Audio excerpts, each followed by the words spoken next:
All right, hello and good evening, friends. Good evening, indeed. Oh yes, it is always the best evening when there's D&D. All right, it is time to continue Divine Beast. I can speak. I promise I can speak. Yeah, totally. All Have right. you turned Hydra back down? Yep, we're all set. Sweet.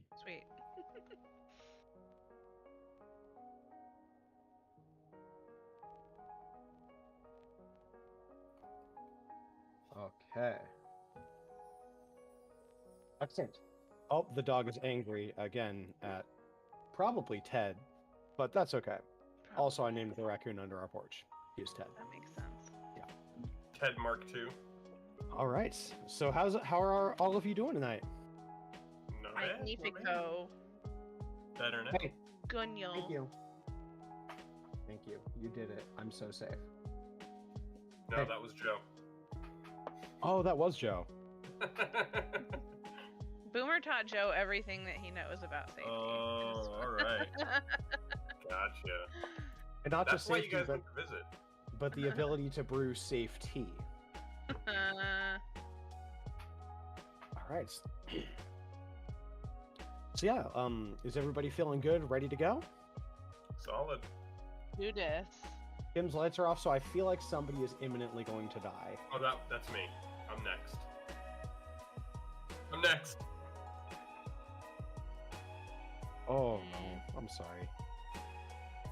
All right, well, let me do a brief recap of the last game, and then we can hop into tonight's session of Divine Beasts.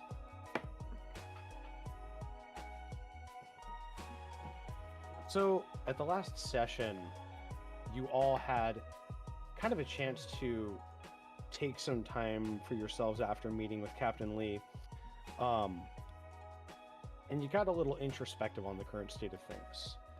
But to circle back to the meeting with Captain Lee, you had a bit of a private get-together with him where you discussed the various options of what you knew and how you wanted to move forward. Primarily, you were concerned about confronting the commander, Captain Lee, in the evidence that he'd seen, and through kind of his own suspicions, was leaning towards the involvement of Commander Ezra Fritz in this rather sinister plot involving the utilization and creation of hypogeans to try to effectively create biological weapons. However, you lacked evidence that would tie her to that. You kind of went back and forth on whether you should simply opt to confront her directly or to wait and gather more information. You also had taken a little bit of time to consider even reaching out to or keeping an eye on Lord Barrows as well. But ultimately you decided to just take a little more time, see how things played out, and maybe keep an eye out, gather a little more information, wait until you had a few more feathers in your cap. And Costin, I believe you had mentioned that you might kind of talk, or rather strong-arm your father Dalinar into divulging some information as well, as you were now in a rather advantageous spot to continue dealings with him. Indeed.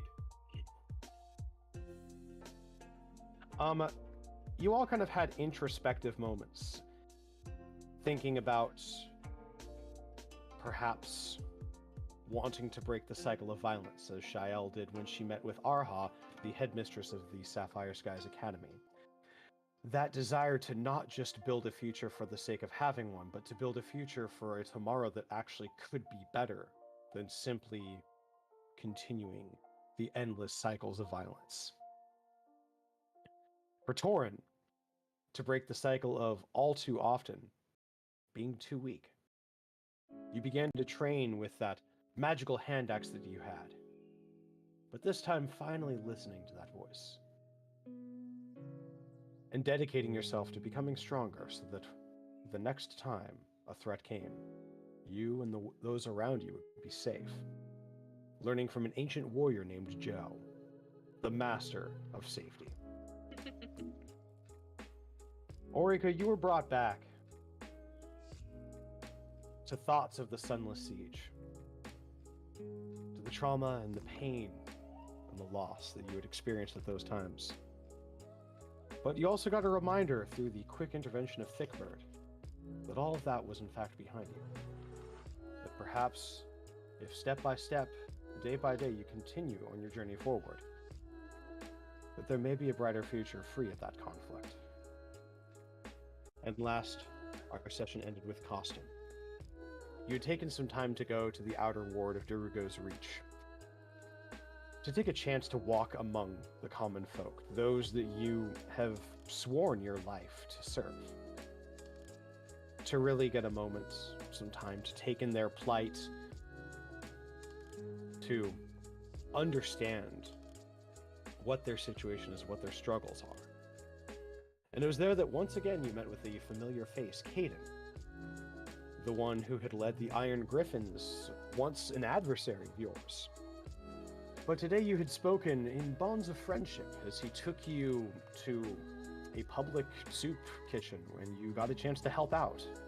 His words resounding in your mind, don't wait for the miracle, be the miracle. And as each of your respective days had drawn to a close, let us resume tonight's session. It has been a tumultuous few days, and while things are settling back in, questions yet linger.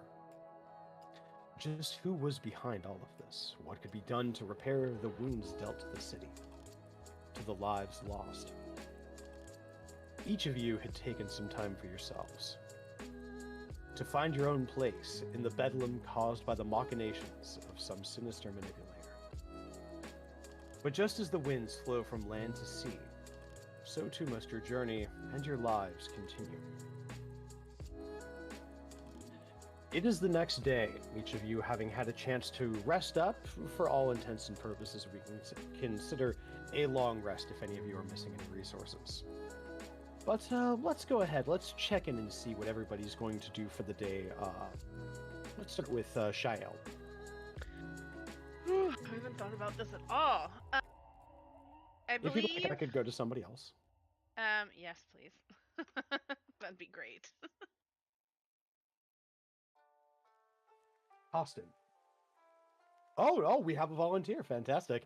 Torin, what are you doing the next day?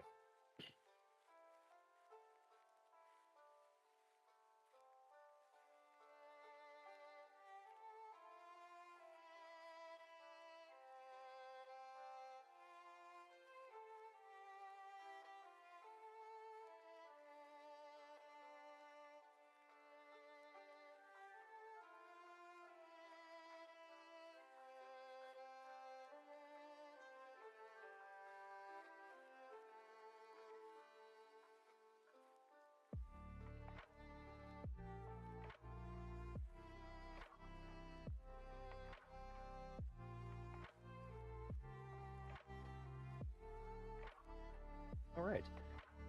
So, Torn, as you make ready for the day, you pack up and you exchange several pleasantries and some lessons. The weapon, shooting stars, explaining things to you about you kind of get those chiding remarks like, remember, Torin, every day you need to have a training regimen. 50 push-ups every morning. Gets the blood flowing for a warrior.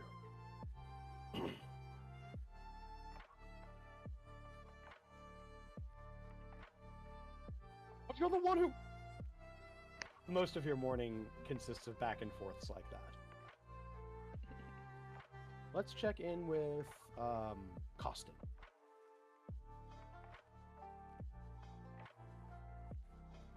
You're muted. I know. I had to No. right thing first. Jeez. So Costin went to head the night before and decided that going home wasn't a good idea. So he found a place, just a place to stay for the night, one of the local inns. And the next morning he gets up feeling pretty good about himself. He really enjoyed what he had done the day before. Even though it didn't really seem like a big deal at first, after taking part in the activity, he really just felt better about things, and he got to, just kind of see the people in the environment that they had to live in, and have a little bit better understanding of the things they're going through. So he's got some. He just feels better about knowing where his direction needs to go moving forward, making sure that when he finally takes over his avatar, he's gonna, put resources in the right places to ensure that the city as a whole is a better place.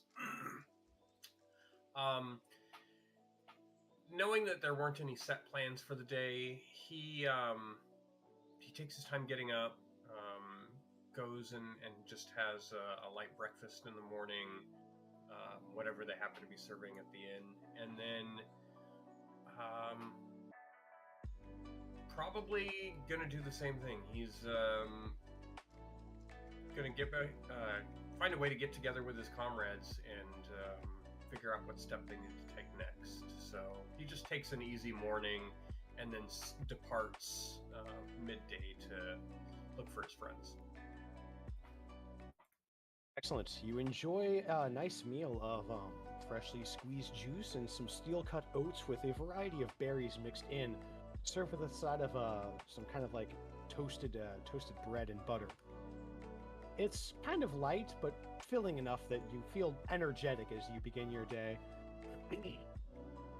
And the rather polite innkeeper gives you a kind of word of departure as you leave. Though, as the door starts closing behind you, you kind of hear her sneeze, and you hear another different voice cussing out somebody else, but you pay it little mind as you continue along with your morning. Let's check in with Shael. Do you feel better now?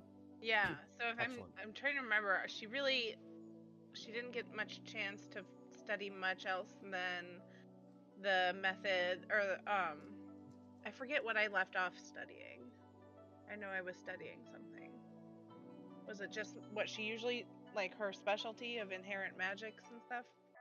So, goodness gracious, I haven't coughed in 2 days, and now my lungs are like, so, you're drowning. Gotta get some cough drops on standby. I haven't needed them in 3 days until I start DMing them. My body's like, okay, so you're dying. That's That's a thing. That's where we're at. How it goes, ain't it?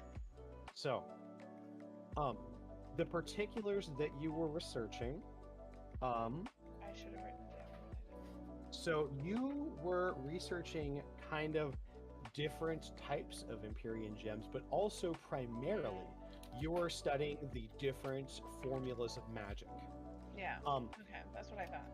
Yeah, and that's a lot of what you're kind of looking into, but it was one of those things that your eyes glazed over pretty quickly as you were reading it, because it's like reading the Silmarillion. It's very dry.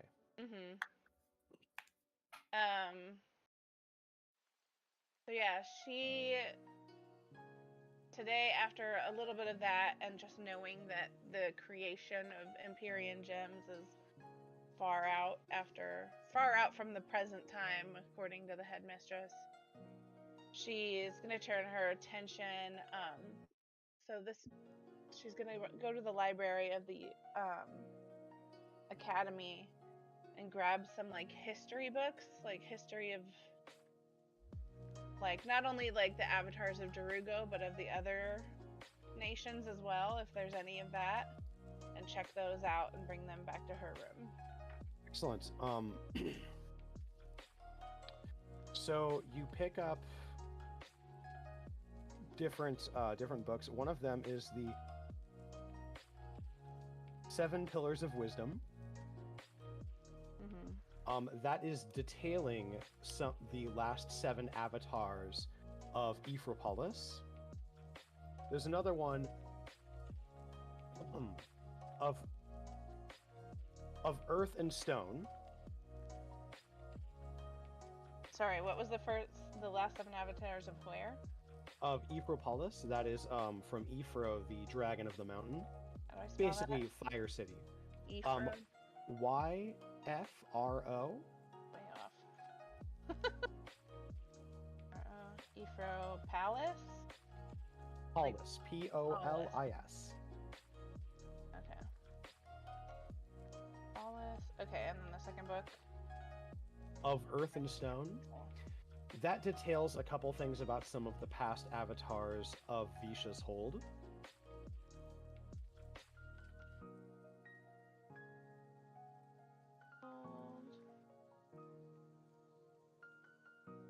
Okay.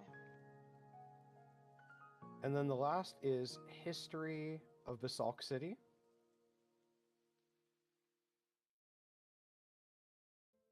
That is a book. Is it Basalk or Vasalk with a V? B Huh? as in bear, B as in and bear, beat, and Battlestar Galactica. okay. History of Basalk City, and I'm guessing that's their avatars. So that one actually, it doesn't have. It has some kind of small excerpts about the avatars, but it's mostly primarily about just kind of general tidbits in history and some about the overall Right. culture. Because they elect theirs more frequently. Much more frequently. Culture However, book. let me give you a little morsel, as we can assume that you've read a little bit. Kind of flipping through. Knowing what you know about the different various cultures of the four cities, you would assume that Basalk City would have had the most avatars. It is in fact not the case. The most avatars are actually from Ephropolis. One of the very sort of cultural bits of significance from the people there is that life is intense like a fire. You burn brightly, you burn hot, and that flame tends to go out pretty quickly. Mm-hmm. But in that light cast into the darkness of the world beyond, your light is how you are remembered. So basically what she's trying to glean in her research is she's kind of hung up on this, like realizing that Avatar Reala is only like just over 100 years old, and typically Firbolgs live to be like 500. They're almost as long lived as elves.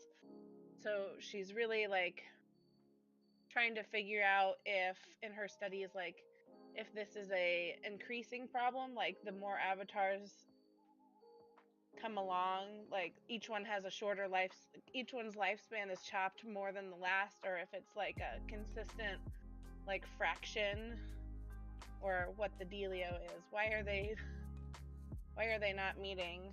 And if that's the case for the other nations too, which I'm guessing for Basalk it's probably not. Maybe they are onto something. Yeah, Basalk, because they elect an avatar pretty regularly, doesn't have that problem. In fact, what you're noticing is that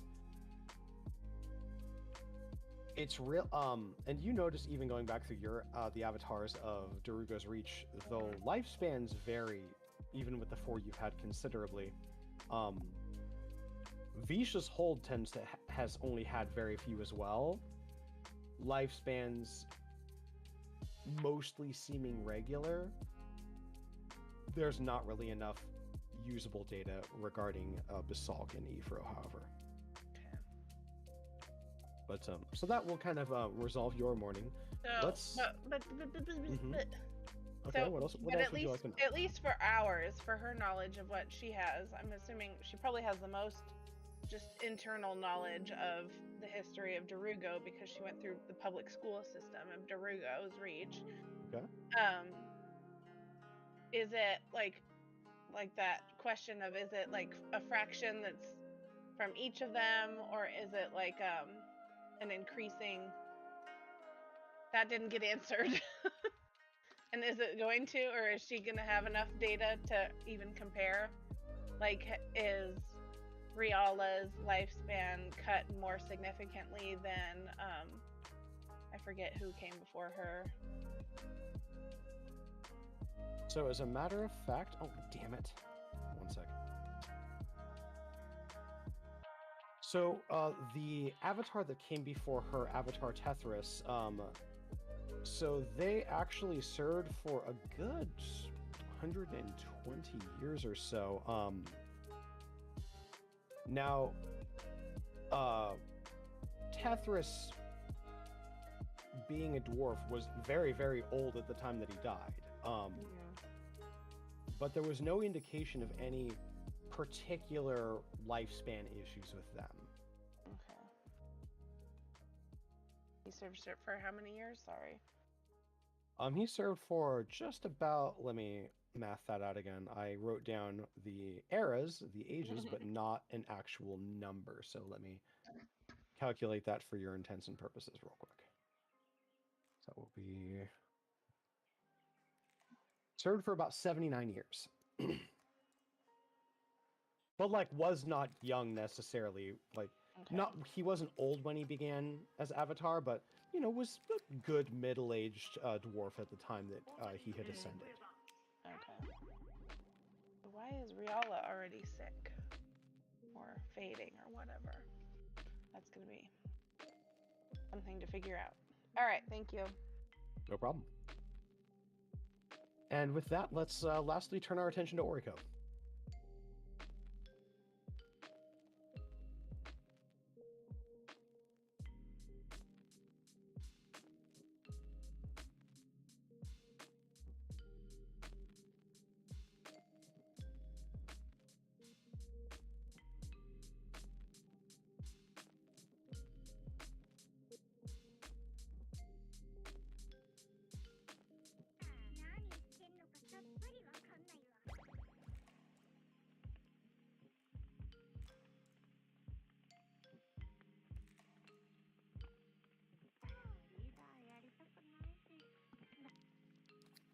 And it's a lot.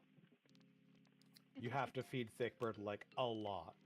In fact, it was can you go ahead and do a perception check for me?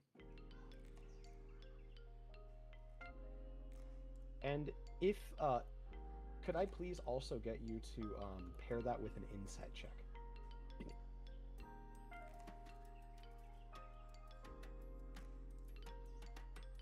No problem. Time for glasses.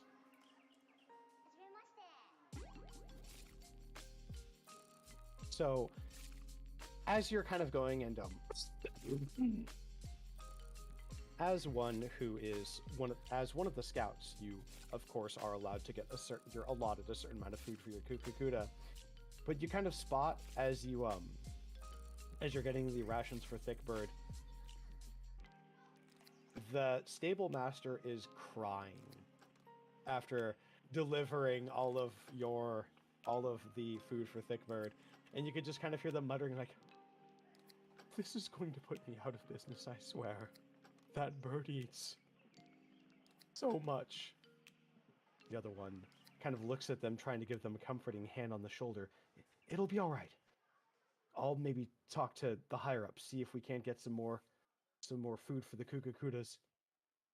But I can't be angry. It's such a sweet bird. Whatever am I going to do?"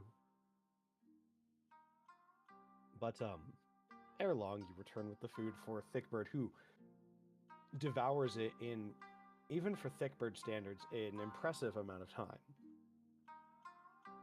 And you're ready for your morning. Is there a particular place or thing that you'd like, or place you'd like to go to, or thing that you'd like to do?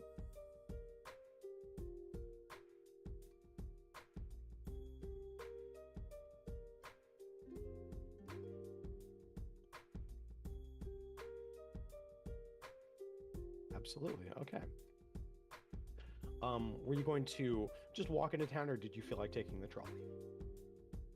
Excellent. So you get another day pass for 5 silver, and you're able to make really quick time getting to the center of the town, the sort of central ward, the business section of Darugo's Reach at a pretty early morning still. And Shael, I wanted to confirm too, after your time at the library, was there a particular thing you wanted to do? No, she was taking those books back to her apartment and studying there.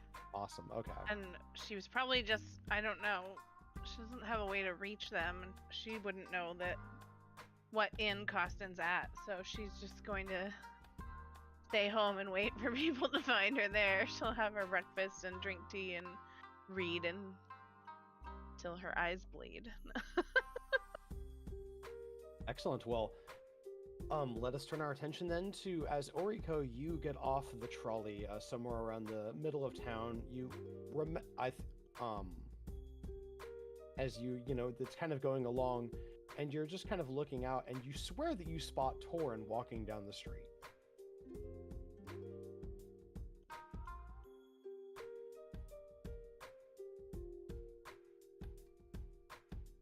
Ah! Oh yeah, stops another couple of blocks up. One second. And it continues going for another couple of minutes before you hear the as the trolley slides to a stop, and you hear the as the doors open up and you're able to get off. Oh, thank you, miss. Gives a little tug on his cap and about the head as you depart from the trolley.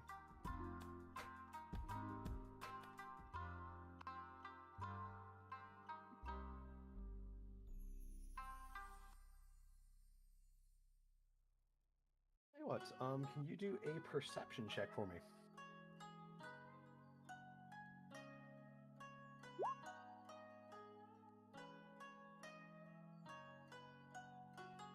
Maybe it's because you stand a considerable couple feet higher than most everybody else in the city, but you are able to spot Torin quite easily.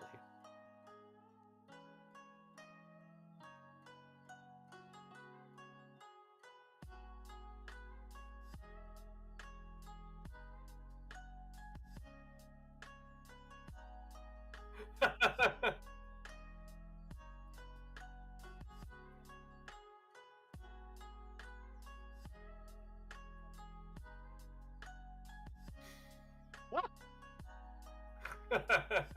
Love it.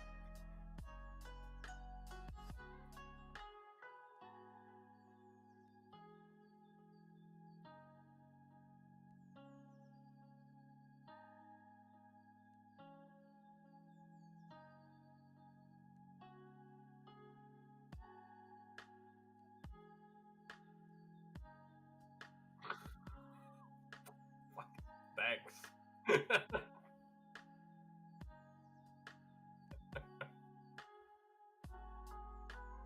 Hey, Torin. As you went through, you actually did find a couple of like half-empty casks of ale.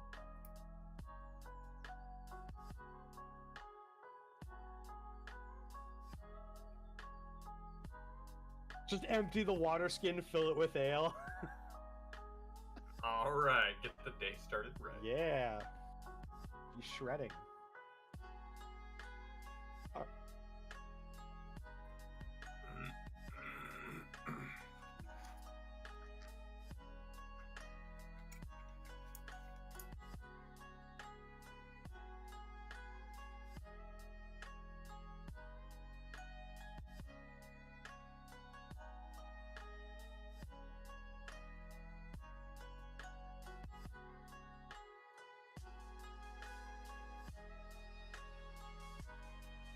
Thank you for the bits there, Stoic. I appreciate that, my friend. Adjust this now that I'm not not like behind or in front of a character portrait now. Excellent. So you guys are gonna go looking for Costin then. Excellent. So you guys begin looking around town, just trying to kind of go from inn to inn, looking around and finding Costin, but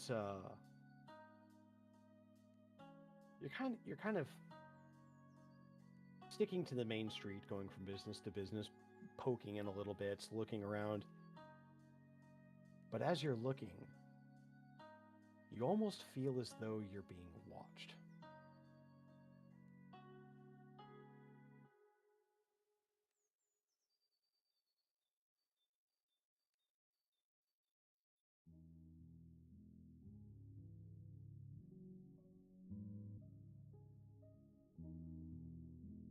Absolutely.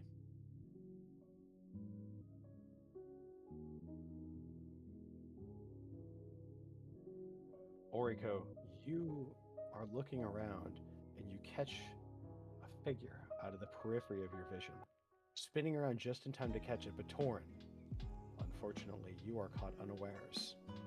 As Costin approaches from behind you.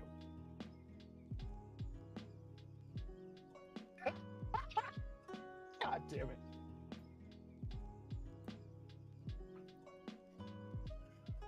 was me all along, friend.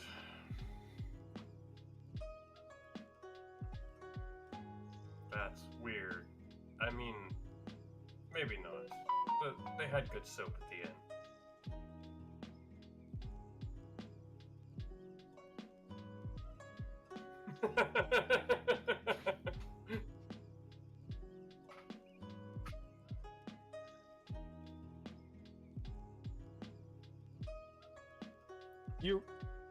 You realized that the figure was Cost, and you were not surprised to see him.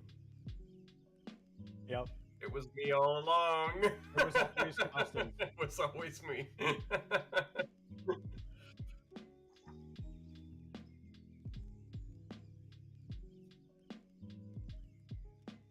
You can tell, even without a roll, that Torin was absolutely rattled by you approaching them. And Rico can also tell, like, you, like, spun around, but, like, caught sight of him. Torin is like, no! I wasn't, no!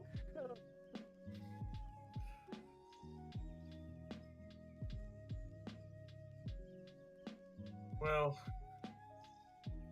it's alright. So, what are you two up today?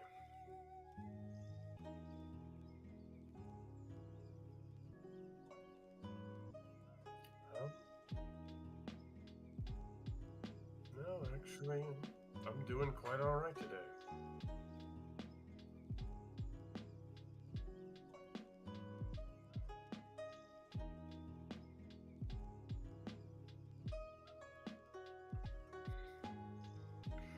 Torin, I don't think you'll catch me in an alleyway ever again. At least not in that manner.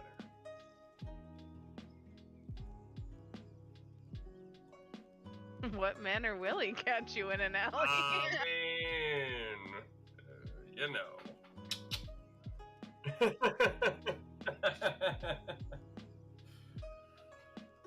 No, but where's Shael?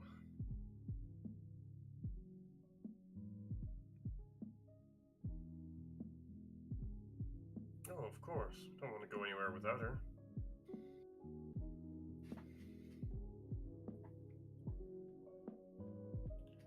You should probably just grab something on the way. Or many somethings.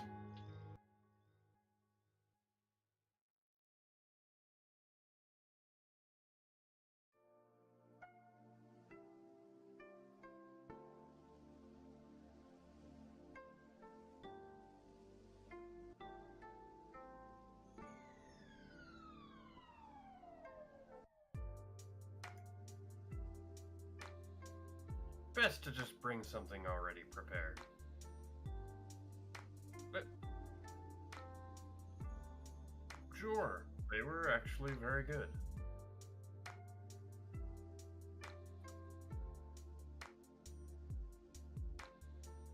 Perfect. Let's go then. All right. So you guys, were you just going to walk up to the upper ward, or did you want to take a trolley? I know one of you has a day pass, so the two of you, if you want to get there quickly, you can. But if you'd like it to be more of a leisurely stroll, you can get up there in a good couple of hours. Might as well take the trolley. All right, that. So yeah, you're good. The other two, 5 silver a pop.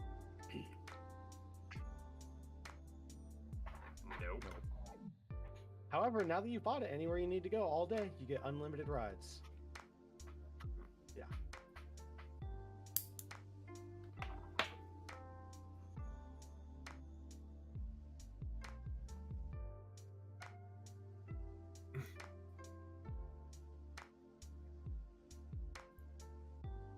Hey, Torin. Take yourself a point of inspiration for that. Alright. So you guys hop in, and it's not even long at all. It's maybe like a 15-minute ride to get from the central ward up to the upper ward, where you're dropped off, you know, and perhaps a 5-minute wait for the trolley, one of the trolleys to get by, and you're dropped off, and I believe you said that you wanted to get some of the pies again. You can see that the cart's all set up. Polly's making a sale, and he looks over to all of you and says, Ah, hey there, how you doing? Hey, looking for some more pies, huh? I told you, this will treat you right.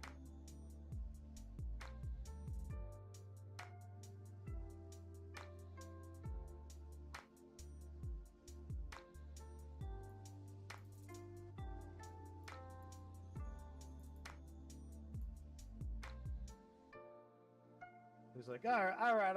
I got some Marionberry. I think you'll enjoy these. And you see him, he kind of climbs up into the cart and he's shuffling around and he pulls some and he says, baked them real fresh myself just this morning. And as always, it'll be, I believe, what did I say? They were 5 copper apiece. I believe so, yes.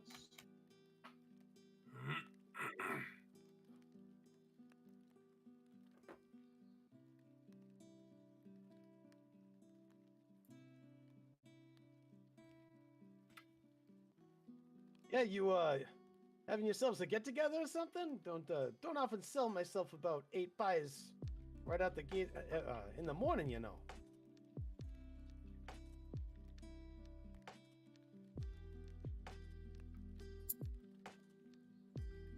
Ah, good man, good man. And he rustles back and he comes back a few moments later producing another pie. Says, some cherry for you, friend, from my favorite customer.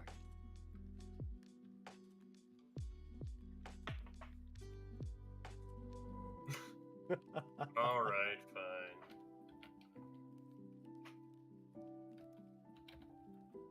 And so that was it. Just 8 pies from him, and then you were heading over to Shael's place. Is that correct? Correct. Excellent.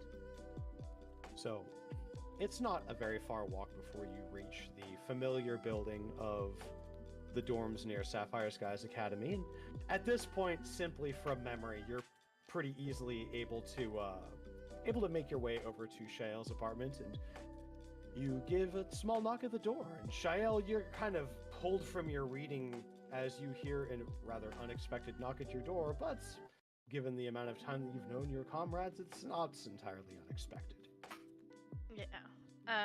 Shael will kind of put a bookmark in, and a bookmark is whatever piece of scratch paper is like on her desk that she'd been taking notes in, and shoves it in the page she was reading and gets up to answer the door and opens the door. She's like, oh, good morning, everyone.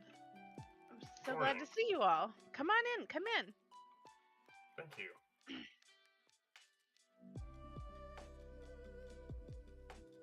I'd love one. Thank you, Torin.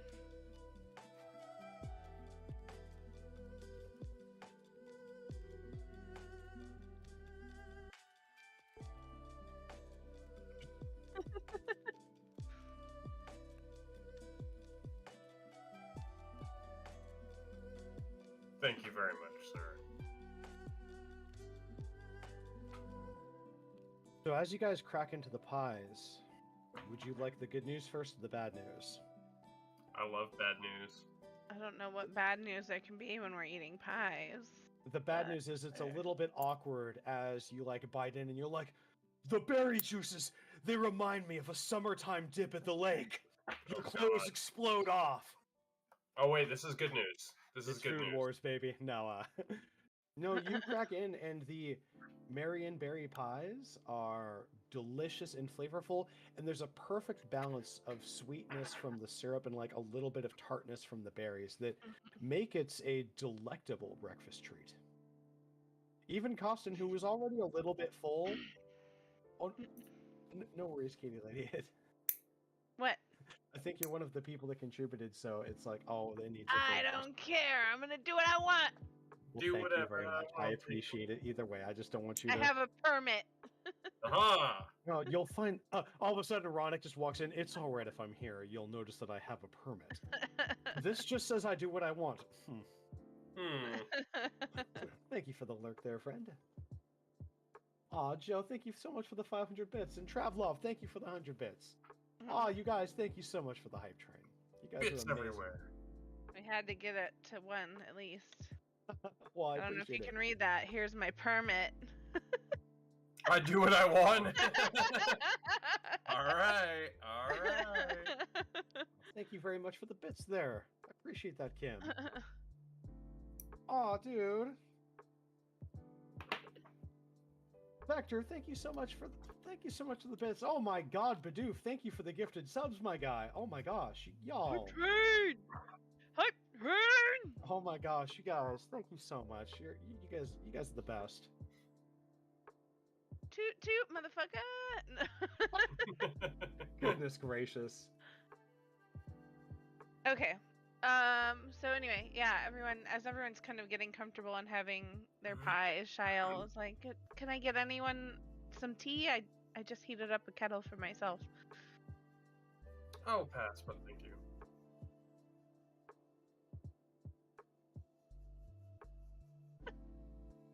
Oh, Bill. Oh, Bill. Oh, boy. God, you're using it. The old Bill. Oh, no. So you pull out the mug, and it's the strangest thing that as you grasp it out of your pack, it's a fairly strange, like, it looks a tankard, much like mine, but it's like a plain sort of wooden tankard, stained so that, none of the drinks will soak into the wood. And it's perfectly dry when you grab it. But as soon as you think about that beverage that's going to be in it, it fills with ale.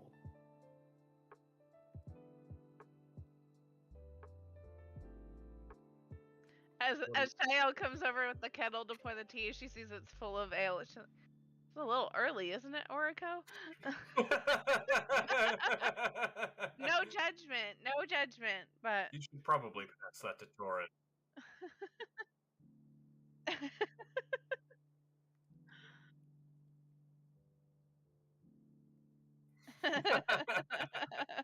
Dude, thank you again, man. Oh my God, my dude. Thank you for the raid and for the bits and the subs, my friend. And y'all, anybody in chat, give that guy a look, just real quick. If you're not following Bidoof, do yourself and me a favor. Give him a follow. Stop by his stream. He's a great guy. And also fantastic at D&D. Fantastic.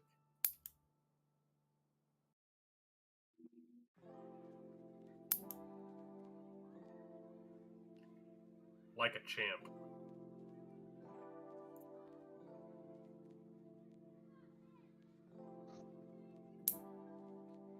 So, you down it, and you're like, oh, okay, done. And as you're holding it, you present it to be filled with tea, but as the moment you think about it being filled with any liquid, it is full of ale once again. that time Shael sees it and she's that's fascinating. Where did you get that trinket?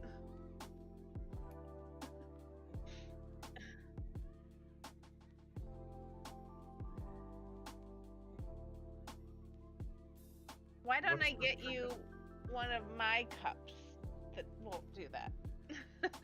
Okay. She'll pour her tea in one of her own mugs.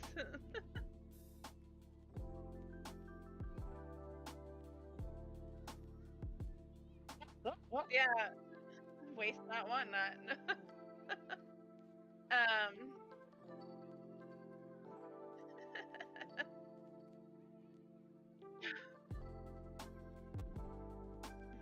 Oh, don't do that. That you may flood the place if it does what I'm thinking it's doing. So, actually, as a matter of fact, you flip it upside down, and as you flip it back side up, just to make sure that you're not doing anything, once again, you're thinking about liquid in it. But nothing happens. Just only have so many uses per day. Oh. Can I do an Arcana check on this mug to see if I can Absolutely. understand? I don't have identify or anything, but I'm just gonna do an Arcana check. If I want to roll it with real dice, I'll try it. See if my dice are nice to me tonight. Well, I rolled a 2, so it's total to 8. My dice are not nice to me tonight, apparently. So, Not today. obviously, this item can produce ale. You're not entirely sure what the restrictions or manner of it doing so are, but you know that it does have that ability, And it does have a strange magical aura about it. And it takes some time as you're really starting to focus in on it, but you believe that it is conjuration. Well, And you're certain of that because you didn't, like, as you really focus in, you're like, man, the DM is definitely not looking this up right now because he forgot what the schools of magic are. that makes sense. Indeed. Conjuration makes sense. Okay. But there's no way to understand what the trigger is. So, well, that's amazing. Might have to look into that further later. But anyway, how's everyone been for the past couple days, day or two? I'm doing well, actually. Feeling much better after just taking a reprieve and having some alone time. Glad to hear that.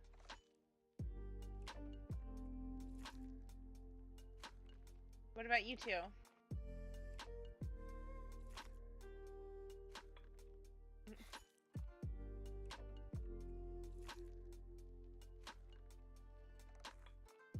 Good.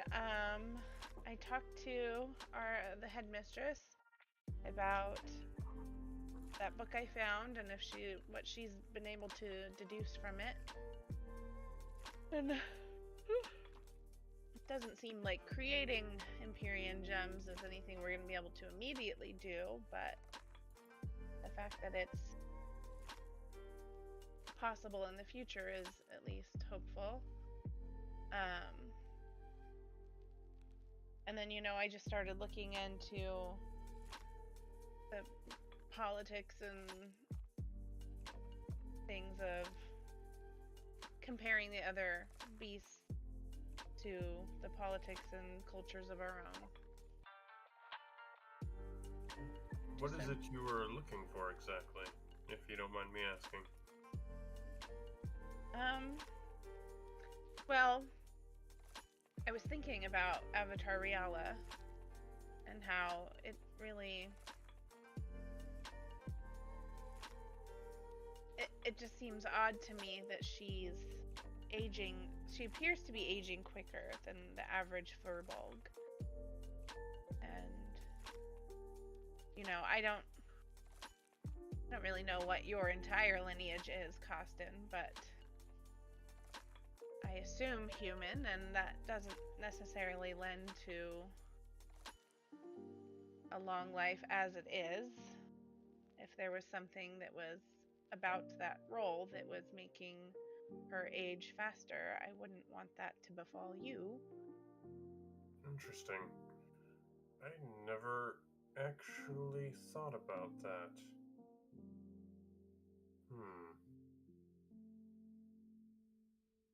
It's just something I'm looking into.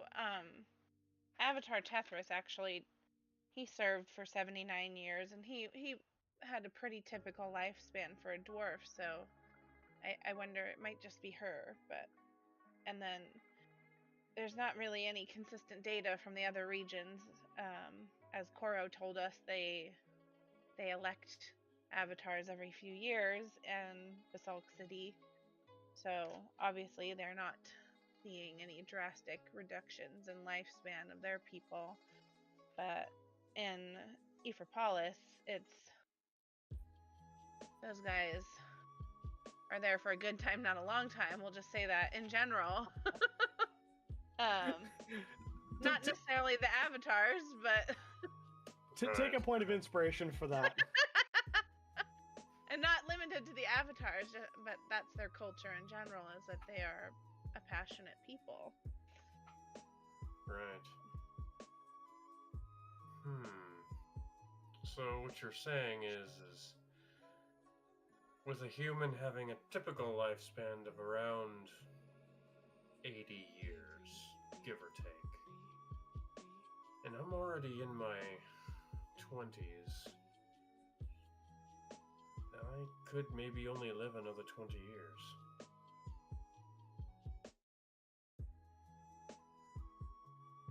but the date is inconsistent, and it's possible that Riala did something in her lifetime that significantly reduced her own lifespan, I suppose. Yeah. I mean, I would say we could talk to her about it, but it is kind of impolite to ask a lady about her age. Yes. Well, I suppose when we go and visit the other locations, while we're there, maybe we can just ask a few questions and see if we can discern anything from the other regions. Maybe they know something that we don't. It's a possibility, I suppose. I just want to make sure that, if you're signing up for this, you're doing so with all the information that you need. Of course, I appreciate that. It's not something I really thought about. And actually, I didn't realize that she had cut her lifespan. So, just by being the Avatar. So. Well, and I don't know. I mean, it could be something else. I don't know her exact lineage. I just know in general, Fearbolgs typically live as long as my people, and that's a long time. Maybe a little less than us, but... Well, something she took office when I was a child, so... Yes. Keep that in the back of our thoughts as we move around and... Well, go from there, I suppose. When we took this reprieve, had any of you thought about what we should do next?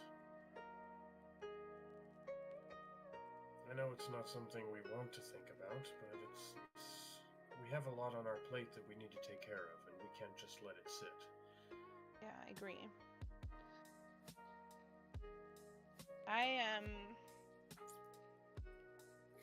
I'm torn because I don't like... How do I say this? I didn't like your father's outlook on how to handle this ongoing conflict with the Hypogeans. I think we can all agree on that. And my first thought, if it wasn't your father, someone that you care about, I would say, hand them over to the authorities, let whatever happens, happens. But he is your father, and also, there was that tinge of sympathy, or empathy rather, that the commander had, that understanding of what your father was aiming to do and almost agreeing with it, that it didn't sit well with me either. We'll have to reinforce the fact that we're absolutely against doing that. There's just no reason to do such a thing. It's bad enough that we're already at war with the Hypogeans, but bringing them into the city, or creating them, or anything to do with that, it'll just be bad all around. And the truth of it is, with the exception of Orico, who is in the Scouts, none of us really represent the authorities yet. You're the Avatar apparent, but until you actually take that position, we're just citizens, really. Some of us higher standing than others, and so it's hard to know what we can do. That's what I'm saying. Well, from the conversation I had with Rihanna previously, she made it seem as though